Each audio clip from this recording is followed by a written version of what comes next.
Mais je vous assure qu'à un moment donné, la limite de l'espace de parole, ce sera le conseil de discipline. Parce que vous aurez des passages à l'acte, vous aurez des sanctions, c'est-à-dire pas une punition, une sanction, c'est un coup d'arrêt parce qu'on considère qu'en fait est suffisamment remarquable que pour qu'on s'arrête. Une sanction, si vous laissez frapper, si vous laissez les insultes racistes se faire, comme je l'ai eu dans une école à Sera, où en traversant la cour, j'entends 3 insultes racistes. Rien qu'en traversant la cour.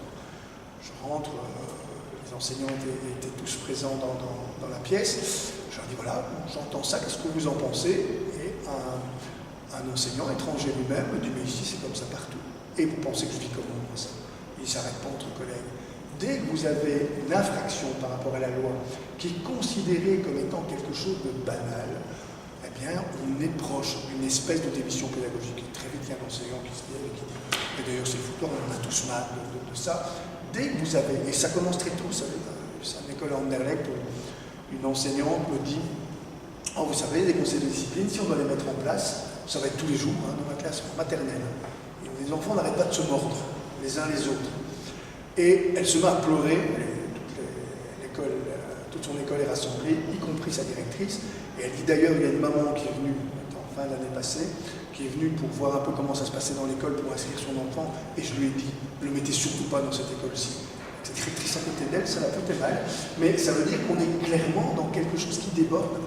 Dès que vous n'avez pas une structure gérée par de la médiation, c'est-à-dire, parce que ça reste une procédure de médiation, un espace de parole régulé, un espace dans lequel le rappel de la règle est indispensable, eh bien, vous risquez à un moment donné de créer une insuffisance, une tension.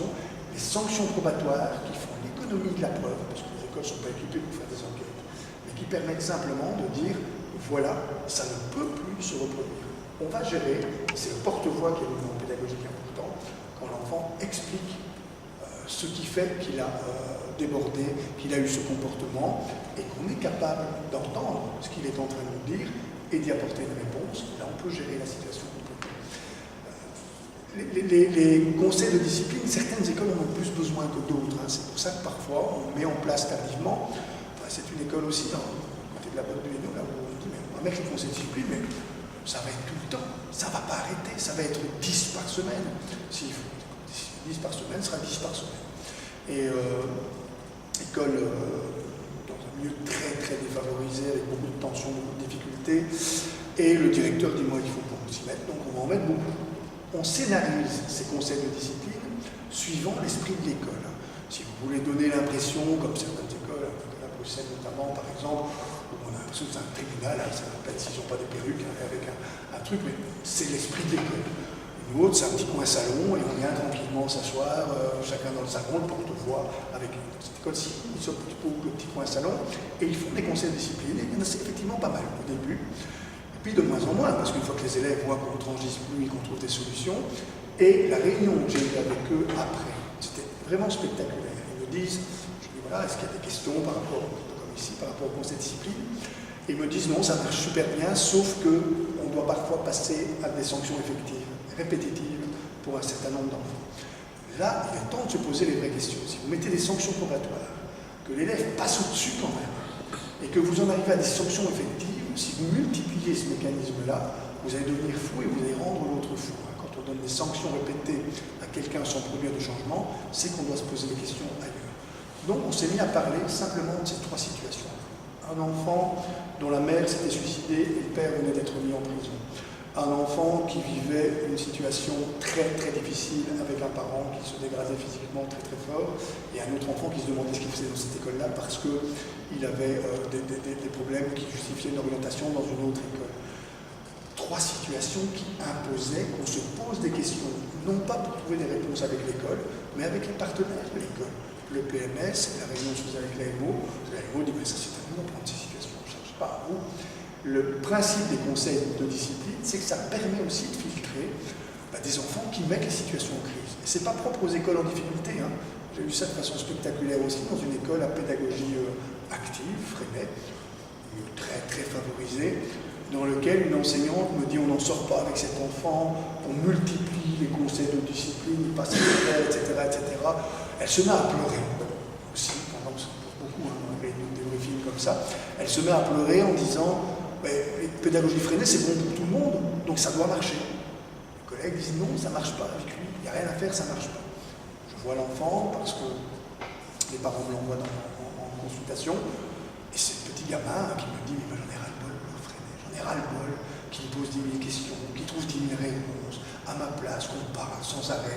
Je veux une école plus simple. Il a changé de pédagogie, ça se passe super bien. C'était juste un enfant qui ne correspondait pas à cette pédagogie-là. Il met donc l'école en crise, et l'école doit accepter d'entendre ses limites. Un enfant qui met régulièrement l'école en crise, moi j'ai aucun problème avec une école qui me dit cet enfant n'est pas à sa place. Il faut réfléchir à son orientation ailleurs, parce qu'il nous met en crise de manière continue. On n'est pas en train d'équiper les écoles pour qu'elles aient réponse à tout et qu'elles gèrent toutes les situations, mais aussi parfois pour qu'elles puissent déterminer quelle situation déborde. Et c'est pour ça que les conseils de discipline permettent d'éviter ces passages répétés en crise, avec tout ce que ça comporte. Mais là aussi, il y a, et utilisez-nous pour ça, il y a des procédures, il y a des manières de répondre. La petite lettre aux parents, par exemple, a changé pas mal de choses.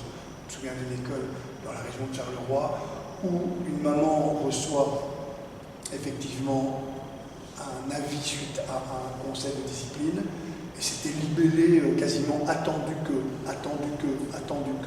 voilà la sanction. Ce qui fait que la maman était responsable de l'association de parents et en plus juriste.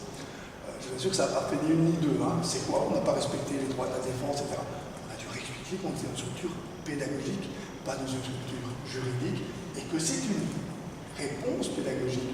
Le porte-voix, ce n'est pas un avocat, et les sanctions probatoires, ce sont des mesures pédagogiques qui sont prises parce qu'on croit à la possibilité de contrôler le comportement de l'enfant. Et donc là, on a envoyé un courrier qui correspond plus à celui, et là, ça se passe évidemment bien, parce que la maman comprend alors ce qu'on est en train de faire. Une autre école, école inclusive, on fait une réunion, et puis un enseignant dit oui, mais moi j'en ai quand même un petit peu, c'est un peu difficile pour moi parce que quand un enfant crache, qu'est-ce qu'on doit faire? C'est la discipline. Oui, mais c'est les enfants de cette classe-là, la classe inclusive, la classe des enfants différents. Et je dis, mais pourquoi vous ne faites pas de conseil disciplinaire? Ces enfants-là, vous avez des enfants qui sont considérés comme pas dignes de voir une loi appliquée. Évidemment, ils ont d'autant plus besoin de l'entendre que les autres. Et cet enseignant qui nourrissait le ressentiment de toute sa classe en disant, mais écoutez, ces enfants crachent, c'est vrai, mais il faut les laisser faire, ils sont différents. Il ne se rend pas compte qu'il est en contradiction complète avec le projet, alors qu'il voulait simplement respecter sa collègue qui avait des enfants différents. Et donc le conseil de discipline, c'est aussi l'occasion de réfléchir à la place de la loi dans nos écoles. C'est pour ça que c'est un peu plus difficile maintenant à mettre en place, mais n'hésitez pas à le mettre en place. Qu'est-ce qui